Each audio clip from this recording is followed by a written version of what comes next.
Assalamualaikum warahmatullahi wabarakatuh. Halo semuanya teman-teman. Selamat malam, selamat datang kembali di channel Ilo Bercerita dan masih bersama saya Ilo. Dimanapun teman-teman berada, semoga teman-teman selalu dalam keadaan sehat, bahagia, dan dimurahkan rezekinya. Amin, amin ya robbal alamin. Doa terbaik untuk teman-teman semua ya. Dan pada kesempatan yang baik ini, kami akan membawakan satu kisah dari Mas Untung Prasetyo. Oh, kisah-kisah dari Mas Untung selalu menarik untuk disimak ya teman-teman ya. Tapi sebelum kita masuk ke dalam kisahnya, buat teman-teman mungkin yang belum subscribe, yuk bisa diklik dulu tombol subscribe-nya. Jangan lupa lonceng notifikasinya dinyalakan agar teman-teman selalu mendapatkan notifikasi dari konten-konten yang akan kami upload di setiap harinya. Dan untuk channel Lili Bercerita, kami upload setiap hari teman-teman ya, setiap malam jam 9 malam waktu Indonesia bagian Barat. Oke, gak pakai berlama-lama lagi. Pasti udah gak sabaran kan? Untuk masuk ke dalam kisahnya, kita langsung saja masuk ke dalam kisahnya. Kita menuju Jakarta Selatan.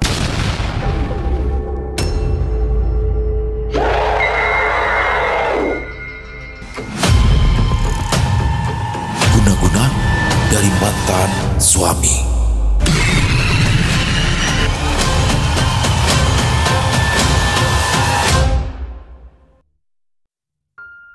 Jatuh bangun dalam dunia usaha sudah sering dialami oleh Mbak Sutrini.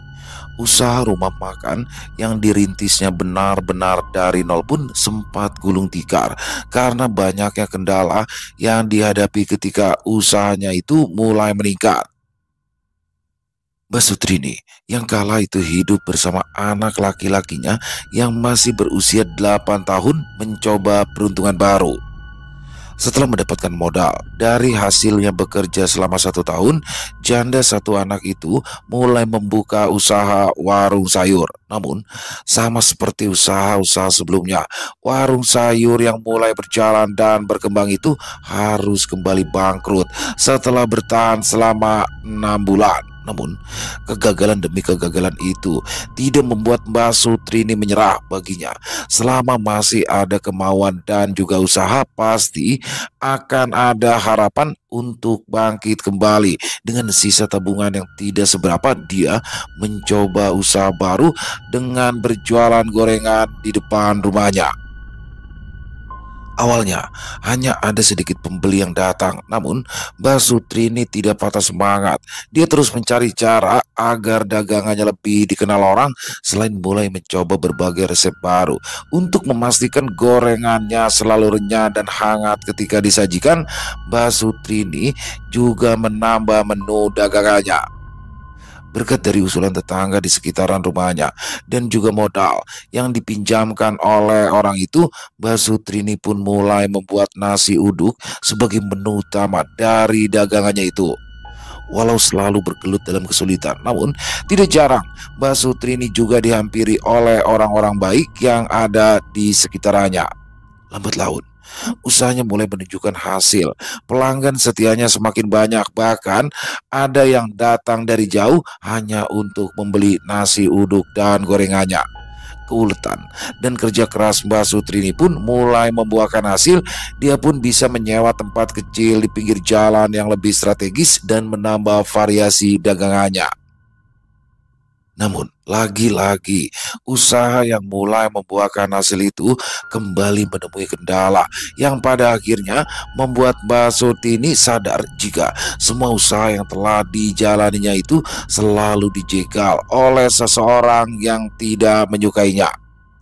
Semua berawal pada suatu pagi, di mana Mbak Sutrini biasa menyiapkan barang-barang dagangannya dan hendak menuju kios kecil yang disewanya di pinggir jalan utama di daerah tempat tinggalnya.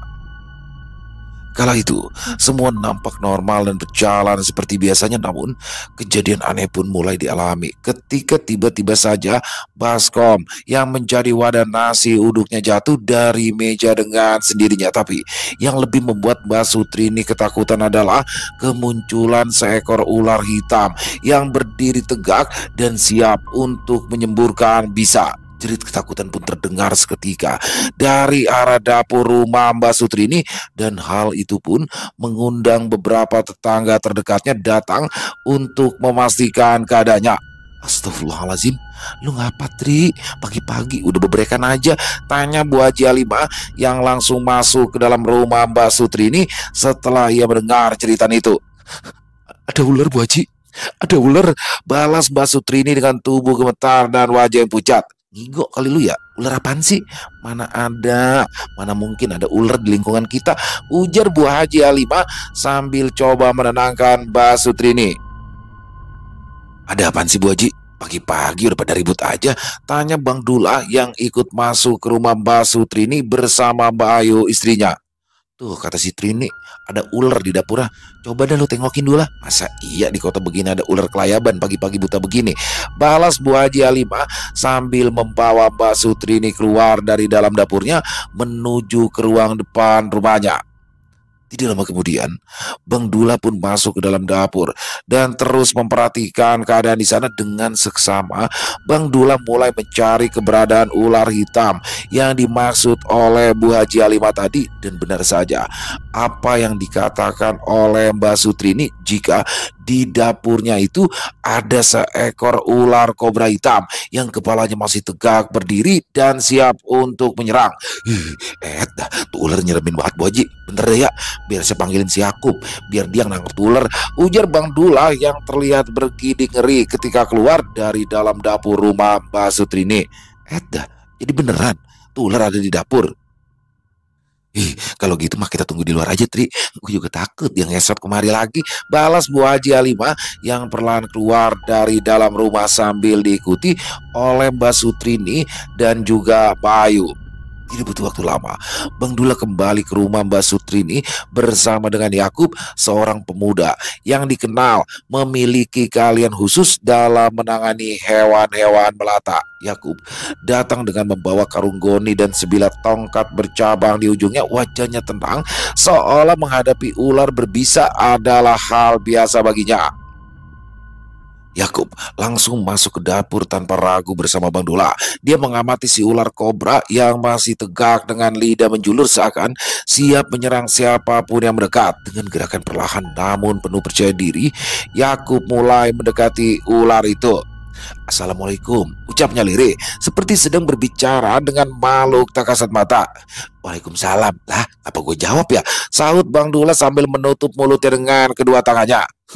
Tua-tua lata juga lu Bang, balas Yakub sambil tersenyum ke arah Bang Dula. Yang namanya juga lagi tegang Kup, udah sono lu karungin tuh ular, sahut Bang Dula yang masih berdiri di belakang Yakub. Ya sabar ngapa, ini kan saya lagi ngeliatin dulu Bang, kayaknya ada yang aneh dah sama nih ular, ucap Yakub sambil terus memperhatikan ular kobra hitam yang sedari tadi diam tak bergerak itu. Apanya yang aneh? Setahu gue di mana-mana ular kobra bentuknya kayak begitu Kup. Lah mau kayak bagaimana lagi? Balas Bang Dula sambil menelan ludahnya.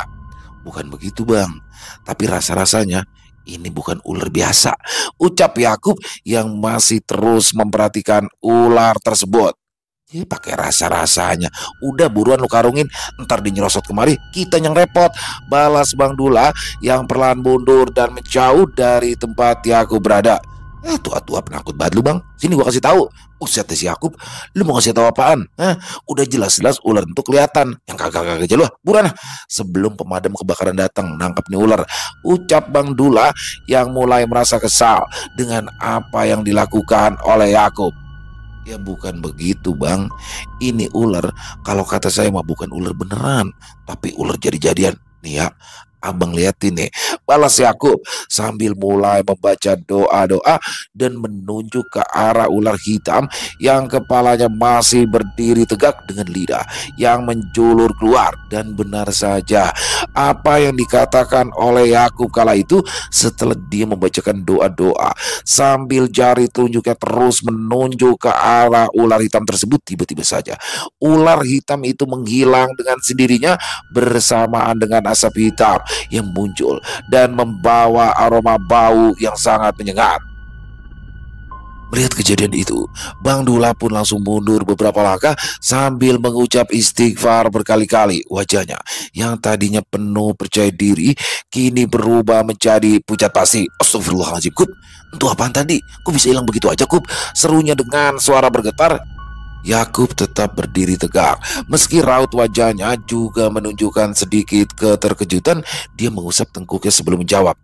Apaan tadi saya bilang Bang, ini bukan ular biasa. Ini mah kerjaan orang yang punya niat jahat. Ada yang ngirimin sesuatu ke Mbak Sutrini nih bang, balas Yakub dengan wajah yang terlihat tenang. Setelah memastikan tidak ada lagi yang berbahaya di dapur rumah Mbak Sutrini, Bang Dula dan Yakub pun keluar dengan wajah yang sama-sama kebingungan. Di satu sisi, Bang Dula merasa bingung dengan apa yang dilihatnya tadi, sementara di sisi lain, Yakub juga merasa bingung untuk menjelaskan kepada Mbak Sutrini tentang apa yang sebenarnya sedang dialami kala itu. Lah, itu karung goni lu ngapa kosong begitu, Kup? Emangnya tular kabur? Tanya Bu Haji Halimah penasaran. Waduh, bagaimana ya? Bingung, saya ini mau ngejelasinnya Maji. Soalnya nih urusannya bakalan ribet. Balas Yakub yang duduk di kursi plastik yang biasa digunakan oleh Mbak Sutrini di warungnya. Jangan kayak bocah PA gitu dah. Timbang ngomong aja lo, apa susahnya sih? Kalau emang ular itu udah pergi, ya kita bakal telepon pemadam biar dicariin tuh ular sama sarang-sarangnya, ujar Bu Halimah yang perlahan mengundang rasa penasaran dari para tetangga di sekitar. Dah, tar dulu ngapa Maji? Repet aja kayak petasan. Biar nih si aku menjelasin, sahut Bang Dula yang sebenarnya masih merasa heran dengan apa yang disaksikannya pagi itu. Nah kebetulan dah ada Babaji, jadi enak saya ngejelasinnya, ucap Yakub sambil menatap ke arah datangnya Pak Haji Hasan yang merupakan suami dari Bu Haji Halimah. Setelah menjelaskan duduk perkara yang terjadi pagi itu, Yakub dan Bang Dula pun mulai mengatakan apa yang sebenarnya terjadi. Siwer aja kali lu berdua. Masa iya ada ular beneran tahu-tahu hilang begitu aja. Lagian man, nih masih pagi. Kalau entu ular jadi-jadian, masa iya ada setan nyasar ke sini pagi-pagi buta, ujar Bu Halimah yang membuat Yakub tersenyum sambil menggeleng-gelengkan kepalanya. Kalau kagak percaya tanya aja itu sama Babaje. Dia pasti tahu kalau ada ular jadi-jadian. Ya Bay ya. Tanya Bang Dula yang merasa mulai sebal dengan apa yang dikatakan oleh Bu Haji Halimah. Iya, emang ada yang kayak begituan. Tapi lu berdua yakin, Kup, kalau tuh ular ngilang? Tanya Pak Haji Hasan dengan wajah yang terlihat serius. Demi demi, orang saya juga ngeliat diri tuh ular hilang. Terus ada asap hitam tuh keluar dari tempat tuh ular. Nah, habis itu ada bau busuk banget yang kecium. Balas Bang Dula yang mencoba meyakinkan Pak Haji Hasan. Dengar itu, Mbak Sutrini yang sejak tadi berdiri di depan rumah langsung merasakan bulu kuduk yang meremang. Dia mencengkram lengan Bu Haji Halimah, sementara Mbak Ayu menutup mulutnya dengan tangan. Astagfirullah, saya ini kenapa sih, Kup? 2 hari yang lalu dagangan saya basi, terus sekarang ada ular jadi-jadian. Memangnya ada apa sebenarnya? Ujar Mbak Sutrini dengan suara bergetar. Sabar Tri, lu tenang dulu ya. Pelan-pelan dah kita cari tahu apa yang sebenarnya terjadi. Balas Pak Haji Hasan menenangkan. Ya kalau menurut saya mah nih, ini kiriman Mbak, tapi saya kagak tahu siapa yang ngirimin. Tapi yang jelas ada yang iri atau yang kagak suka sama Mbak Tri, sambung Yakub yang membuat semua orang tercengang mendengarnya. Istighfar Tri, jangan takut. Kita berdoa sama Allah, insya Allah yang jahat bakalan kalah, ucap Bu Haji Halimah setelah mengerti maksud dari semua yang terjadi di pagi itu. Terus saya harus gimana nih Pak Haji, Bu Haji? Saya takut, kata Mbak Sutrini dengan mata berkaca-kaca menahan tangis. Sementara lu tinggal dulu aja di rumah gua Tri, tapi yang penting sekarang lu beresin dulu noh dapur lu kalau masih mau jualan, mumpung masih pagi jam segini, ujar Bu Halimah yang membuat Mbak Sutrini merasa lega. Nasi uduknya udah tumpah mak, tinggal gorengannya aja itu, biar saya bagiin aja buat tetangga deh mak, balas Mbak Sutrini dengan tenang. Ya udah, biar Ayu sama Dula bantuin tuh, buruan deh beberes, pinta Bu Haji Halimah. Mbak Sutrini mengangguk pelan, meski hatinya masih dipenuhi kegelisahan. Dia tidak pernah menyangka bahwa usaha kecil-kecilan yang ia jalani bisa membuat seseorang sampai hati mengirimkan hal-hal semacam ini.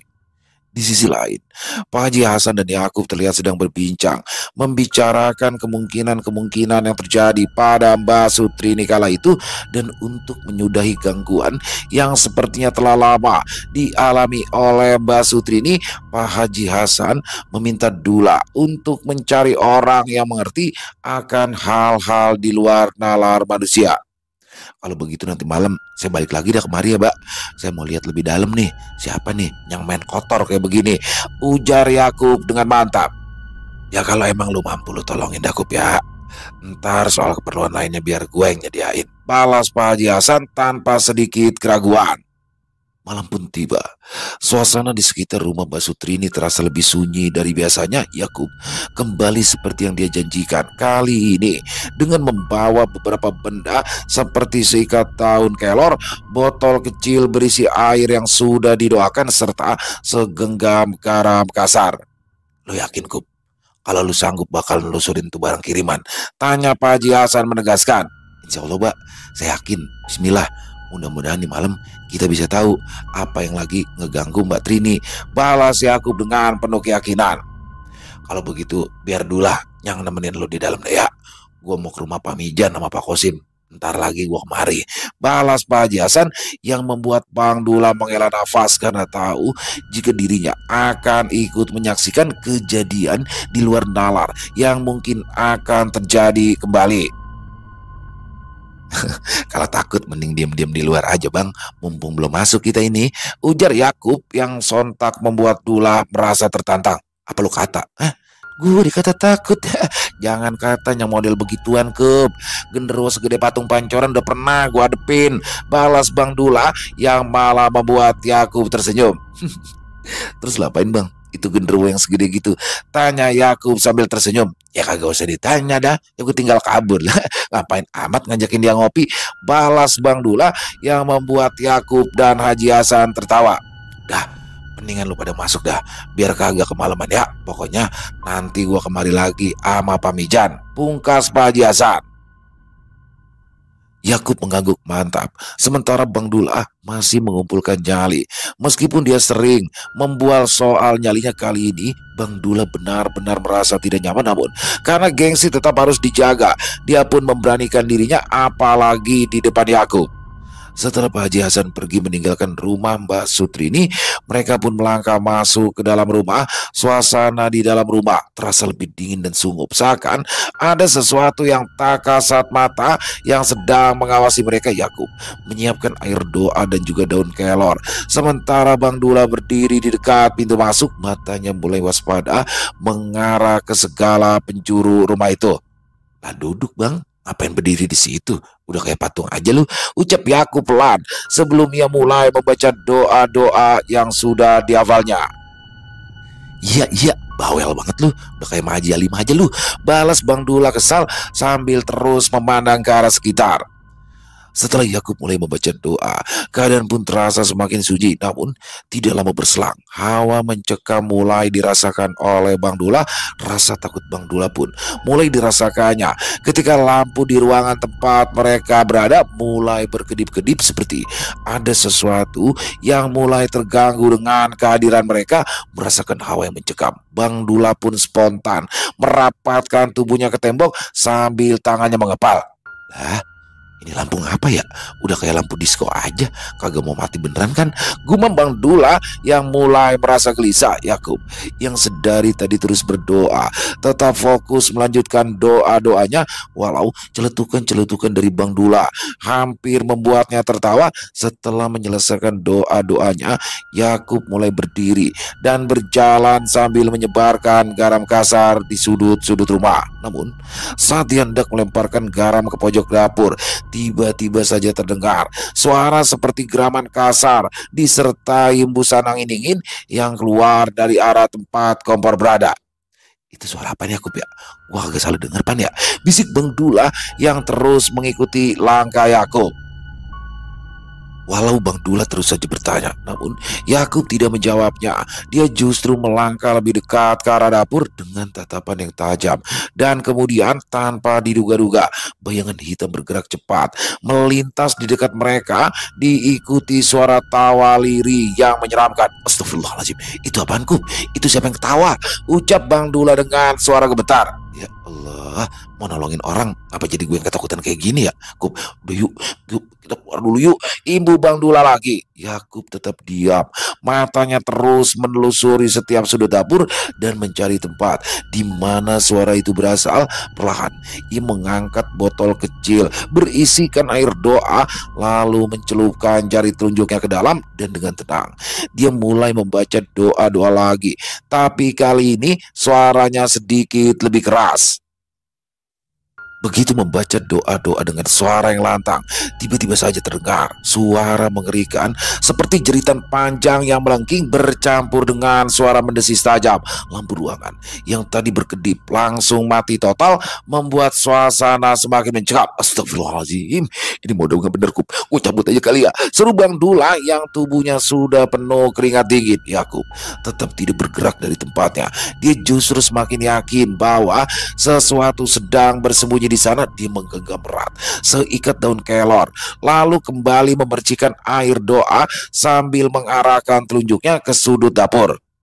Siapapun lo, gue peringatin jangan ganggu Mbak Sutrini lagi.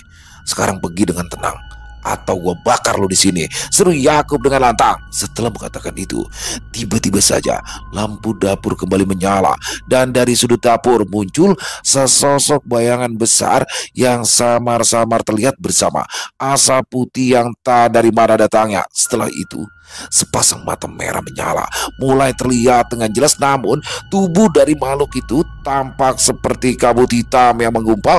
Aroma busuk langsung menyebar ke seluruh ruangan.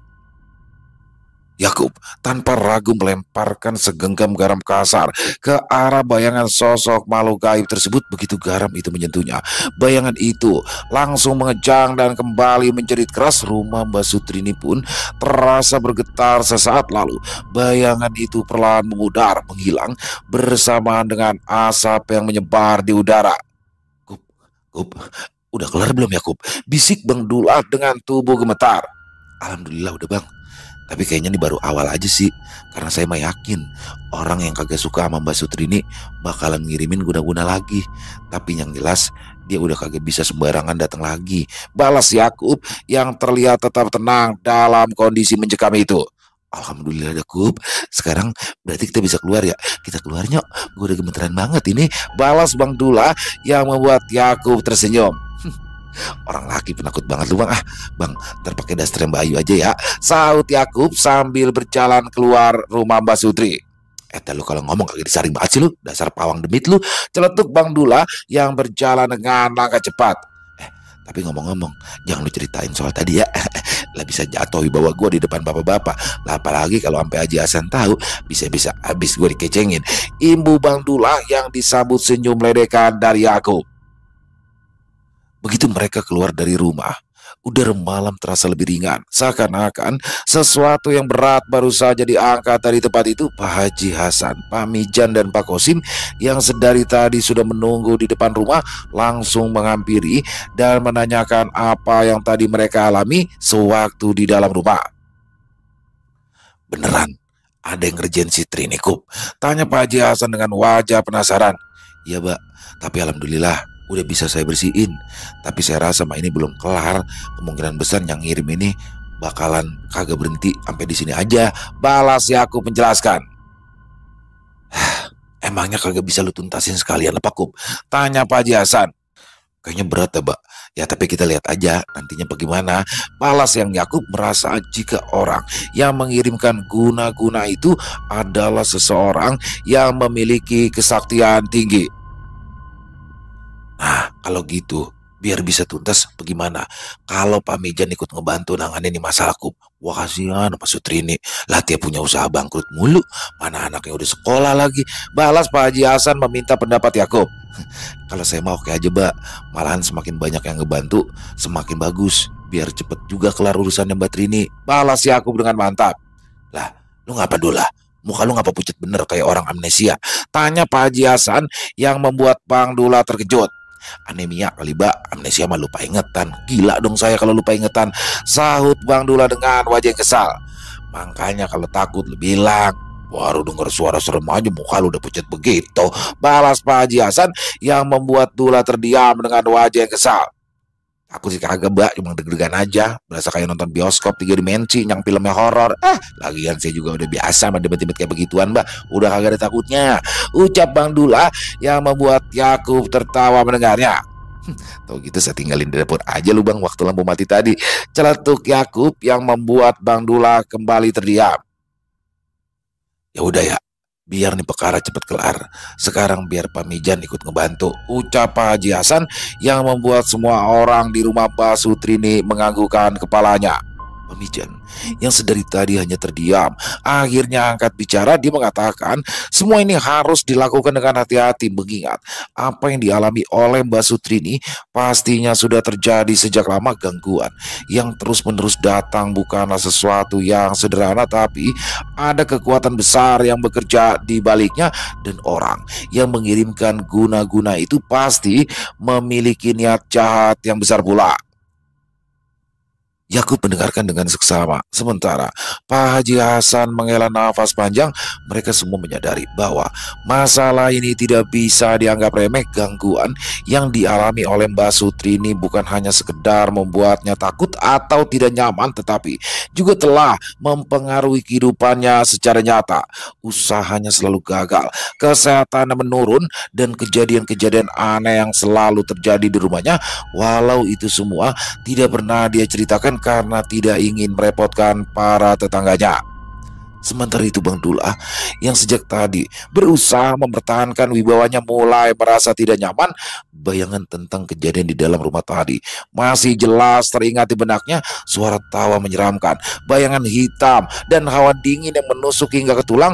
Meski dia selalu mencoba bercanda untuk menutupi ketakutannya, dalam hati kecilnya dia sadar bahwa apa yang mereka hadapi bukanlah sesuatu yang bisa ditertawakan.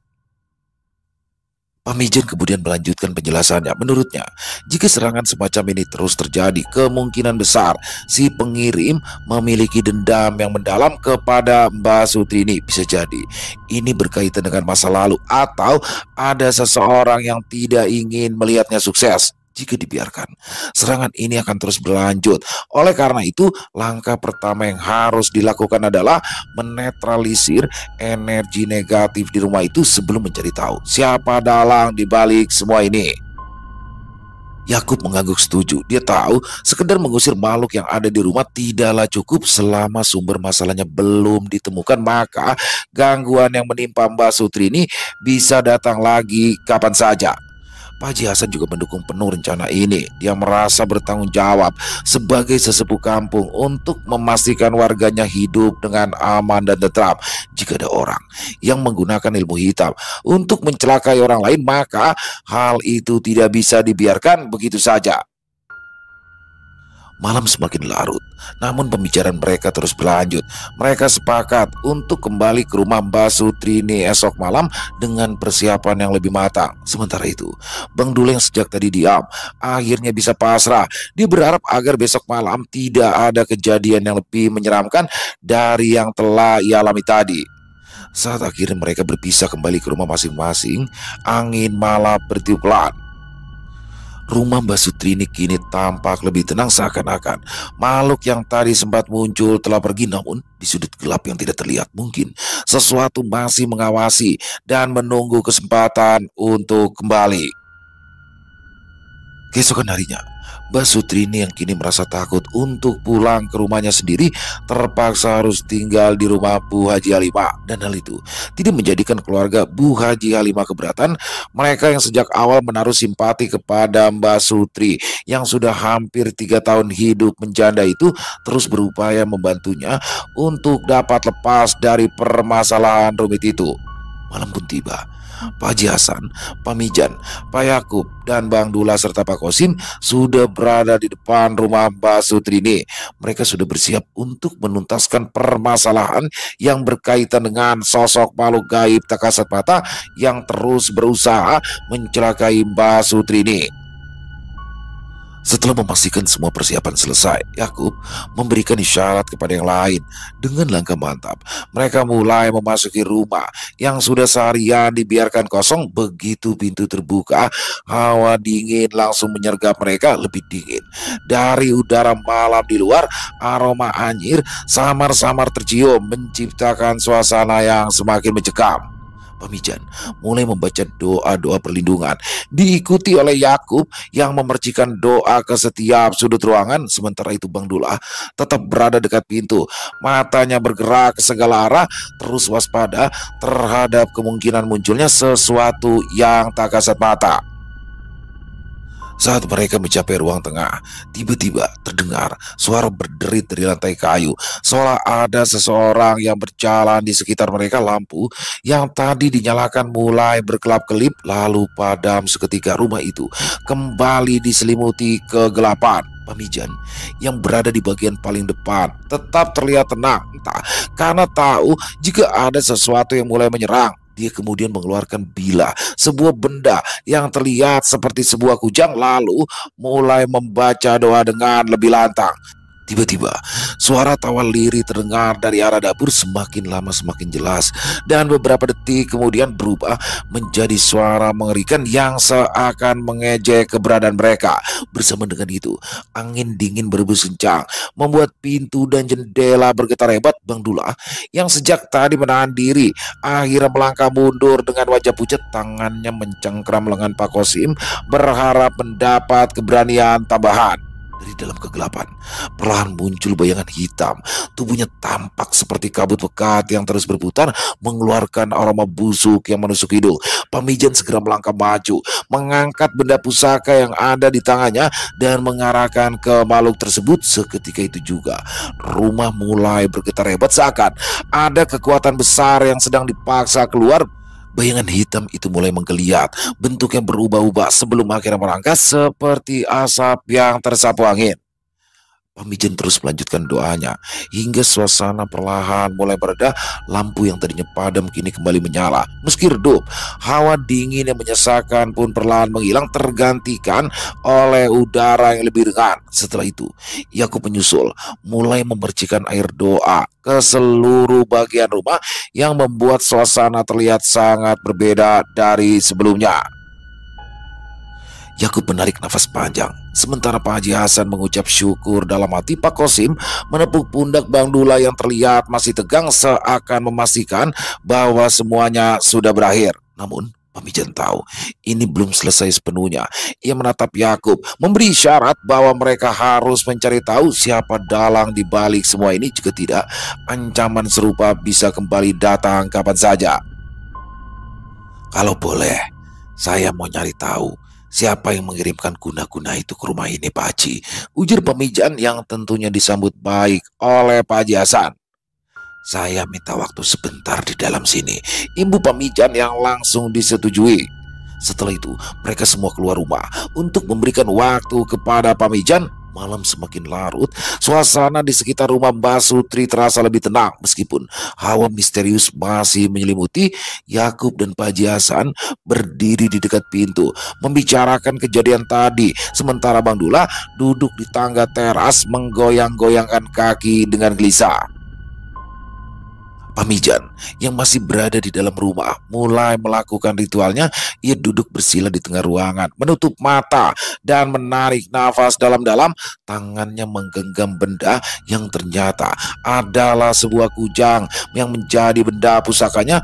Sambil bibirnya terus melantunkan doa dalam keheningan malam, dia mencoba menyelami energi yang tersisa untuk mencari tahu jejak siapa yang telah mengirimkan guna-guna kepada Mbak Sutri ini.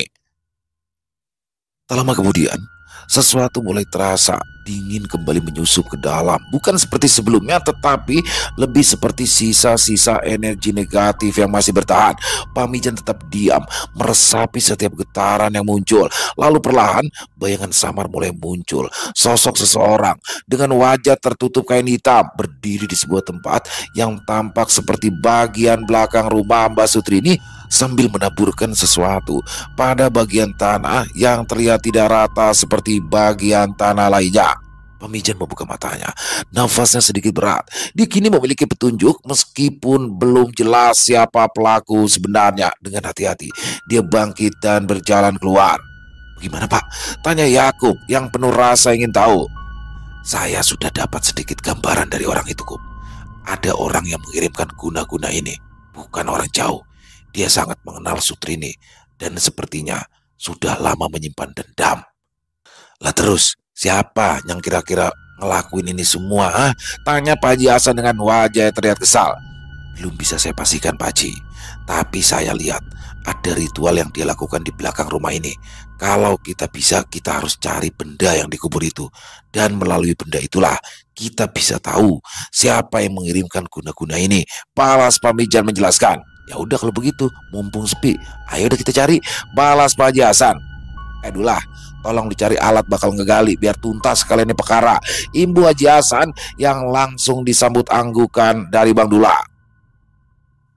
Tanpa menunggu lama, Bang Dula segera berlari-lari kecil menuju ke rumah untuk mengambil cangkul dan skop yang ia punya. Sementara itu, Pamijan menutup matanya sejenak mencoba merasakan arah yang tepat untuk menggali. Ia melangkah pelan ke halaman belakang, diikuti oleh yang lain dengan penuh waspada. Udara malam semakin dingin. Suasana di sekitar rumah Mbak Sutrini terasa lebih sunyi dari biasanya. Tidak lama kemudian, Bang Dula kembali dengan membawa sebuah cangkul serta sendok semen dan menyerahkannya kepada Yakub. "Di mana kita gali, Pak?" tanya Yakub sambil terus menatap Pamijan dengan penuh harap. "Di sana, Kub. Rasanya ada sesuatu yang dikubur di bawah sana," balas Pamijan dengan penuh keyakinan. Tanpa menunggu lagi, Yakub dan Bang Dula mulai langsung menggali. Tanah di sekitar terasa lebih gembur dibandingkan bagian lain, seolah-olah memang baru saja dibongkar lalu ditutup kembali. Beberapa kali ayunan cangkul kemudian, sesuatu yang aneh mulai terlihat. Sebuah bungkusan kain hitam yang diikat dengan tali rapat. Aroma anyir perlahan menyebar dari dalam tanah, membuat Bang Dula meringis jijik. "Ya Allah, apaan ini ya?" serunya sambil mundur selangkah. Yakub yang terlihat lebih tenang langsung mengambil dan mengangkat bungkusan itu dari dalam tanah, dan setelah berada di atas tanah, Pamijan lalu mendekat meneliti benda tersebut sebelum akhirnya memutuskan untuk membukanya. Ketika ikatan tali itu dilepas, isi bungkusan itu terlihat segumpal rambut kusut, pakaian dalam, dan sebuah boneka jerami kecil dengan nama Sutrini tertulis pada secari kertas yang dililitkan di sekelilingnya. Semua yang menyaksikan pemandangan itu langsung merinding. "Astagfirullahaladzim, kerjaan siapa ya kayak begini? Tega amat tuh orang," gumam Pak Haji Hasan sambil menghela nafas panjang. Matanya berkaca-kaca menahan amarah. "Nah, dari benda ini kita bisa cari tahu siapa pelakunya, tapi kita harus membakarnya dulu untuk memutus ikatan guna-gunanya," balas Pamijan dengan penuh rasa yakin. Tanpa ragu, Yakub mengambil korek api dari sakunya lalu membakar bungkusan itu di atas sebuah wadah besi agar abunya tidak berceceran. Begitu api mulai menjilati boneka dan gulungan rambut di dalamnya terdengar suara berdesis seperti sesuatu yang terbakar dari dalam, diikuti oleh bau menyengat yang menusuk hidung. Saat api mulai padam, angin kencang tiba-tiba bertiup dari arah yang tidak jelas seperti tanda bahwa sesuatu baru saja terusir dari tempat itu. "Sekarang kita tinggal menunggu. Paling lama 1 minggu orang itu akan bingung dan mondar-mandir di depan rumah Sutrini," ujar Pamijan dengan mantap. "Nah, kalau begitu sekarang beresin lagi dah. Kita ngopi sambil ngobrol di rumah saya," pungkas Pak Haji Hasan. Di rumah Pak Haji Hasan, secangkir kopi panas dan pisang goreng sudah tersaji di atas meja. Bu Halimah dan juga Mbak Sutrini yang sejak tadi cemas akhirnya merasa sedikit lega melihat Pak Haji Hasan dan yang lainnya kembali dengan selamat. "Bagaimana Bang? Semuanya udah aman?" tanya Bu Haji Salimah mewakili pertanyaan dari Sutrini. "Alhamdulillah, barang yang ditanam sama orang yang jahatin si Sutri udah bisa diangkat," kata Pamijan. "Ntar bakalan ada orang yang kebingungan datang tuh ke rumahnya Sutrini. Nah, kalau ada orang yang kayak begitu, berarti dia tuh yang ngelakuin perbuatan keji ento," balas Pak Haji Hasan menjelaskan.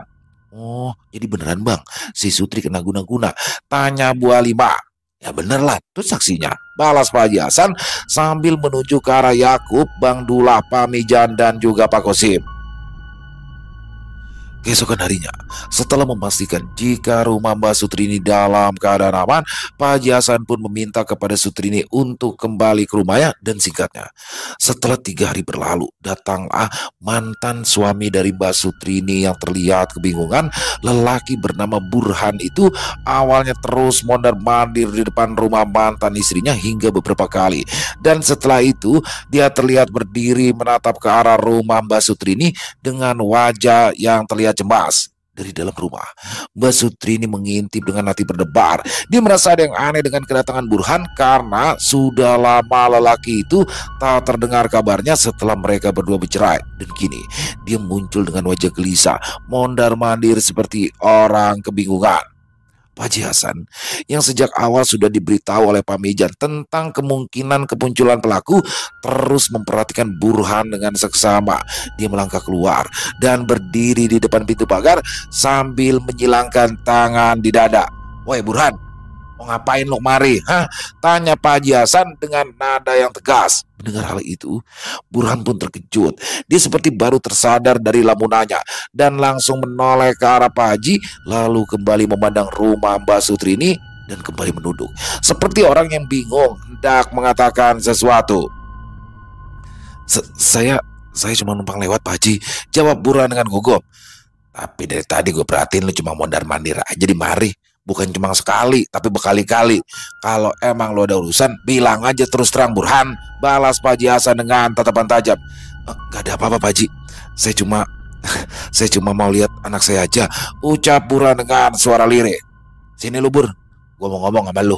Penting," ujar Haji Hasan dengan suara yang tegas. Tanpa dapat menolak permintaan dari Pak Haji Hasan, Burhan langsung berjalan ke rumah orang yang sangat disegani di daerah tersebut. Dan dengan wajah yang terus menunduk, Burhan terlihat semakin kebingungan dengan maksud Pak Haji Hasan memanggilnya kala itu. "Duduk lo. Lu kan udah pisah sama Sutrini, Bur. Udah kagak usah ngurusin hidup dia lagi. Biarin dia hidup bahagia dengan apa yang dia kerjakan dan dia lakukan untuk dirinya sendiri dan juga anaknya. Yang mana tuh anak lu juga, Burhan," ujar Haji Hasan dengan nada suara tegas yang membuat Burhan tersentak mendengarnya. Maaf Pak Haji, tapi saya nggak tahu apa yang Pak Haji maksud," balas Burhan sambil terus menundukkan wajahnya. Burhan, burung hantu, udah ngaku aja lu. Gua udah tahu selama ini lu yang kirim guna-guna ke Sutrini kan, biar usahanya bangkrut, ujar Pak Haji Hasan dengan tegas yang membuat Burhan tersentak mendengarnya. "Kalau lu kagak mau ngaku, gua bisa aja balikin guna-guna itu ke pengirimnya, biar mampus tuh orang," imbu Pak Haji Hasan dengan emosi yang mulai meluap. Saya nggak bermaksud jahat, Pak Haji. Saya cuma mau Sutrini balik lagi sama saya. Sumpah, Pak Haji, saya nggak bermaksud celakain dia. Saya masih sayang banget sama dia, Pak Haji," ucap Burhan lirih yang akhirnya mengakui perbuatan kejinya. "Apa lu kata? Bagaimana bisa? Lu kagak bermaksud nyelakain dia? Lah orang jelas-jelas dia hidup susah. Tiap buka usaha bangkrut, tiap usahanya lainnya gurung tikar, baru mau ada hasil dari usahanya udah jatuh lagi. Apaan tuh bukan nyelakain? Nyelakain sama anak lu sekalian itu," balas Pak Haji Hasan dengan tegas. Sontak saja suasana menjadi tiba-tiba hening. Kata-kata itu terasa berat, namun sekaligus mengungkap segalanya. Pak Haji Hasan menggelengkan kepala, sementara Burhan terus terdiam sambil menundukkan wajah. "Jadi benar kan? Lu yang ngelakuin itu semua?" tanya Pak Haji Hasan dengan suara bergetar menahan marah. Mendengar itu, Burhan hanya terdiam, tak sanggup menjawab apa yang telah ditanyakan oleh Pak Haji. Dia hanya menunduk semakin dalam dengan tubuh yang bergetar, entah karena rasa takut atau penyesalan yang mulai menghantuinya. Pak Haji Hasan menghela nafas panjang, mencoba mengendalikan emosi. Sementara itu, dari dalam rumah Pak Haji Hasan, Mbak Sutrini yang ternyata sedari tadi sudah mendengar percakapan itu hanya bisa menahan air matanya. Hatinya perih mengetahui bahwa orang yang selama ini pernah menjadi bagian hidupnya justru menjadi penyebab segala kesusahannya. "Saya menyesal, Pak Haji. Saya benar-benar menyesal," usir Burhan dengan suaranya yang terdengar serak penuh ketakutan. "Lah, penyesalan dong mah kagak cukup buat nembus dosa-dosa lo, Burhan," sahut Pak Haji Hasan yang terus menahan amarahnya. "Kalau emang lu beneran mau nebus kesalahan yang udah lo lakuin, sekarang lu datengin orang yang udah ngebantu ngelakuin ini semua. Minta dia nyabut guna-guna yang udah lu kirim. Kalau lu kagak mau atau orang itu kagak sanggup, terpaksa gua sendiri yang bakalan nyabut, terus gue balikin ke lu, Burhan, biar lu ngerasain hidup susah keblangsak kayak yang pernah dialamin sama si Sutri," ujar Pak Haji Hasan dengan tegas. "Iya Pak Haji, saya janji. Saya minta teman saya untuk nyabut semua yang udah ngeganggu Sutri. Saya janji Pak Haji, saya janji," balas Burhan dengan penuh keyakinan. Nah kalau begitu sekarang lu pergi dah. Lu jalanin apa yang udah lu janjiin.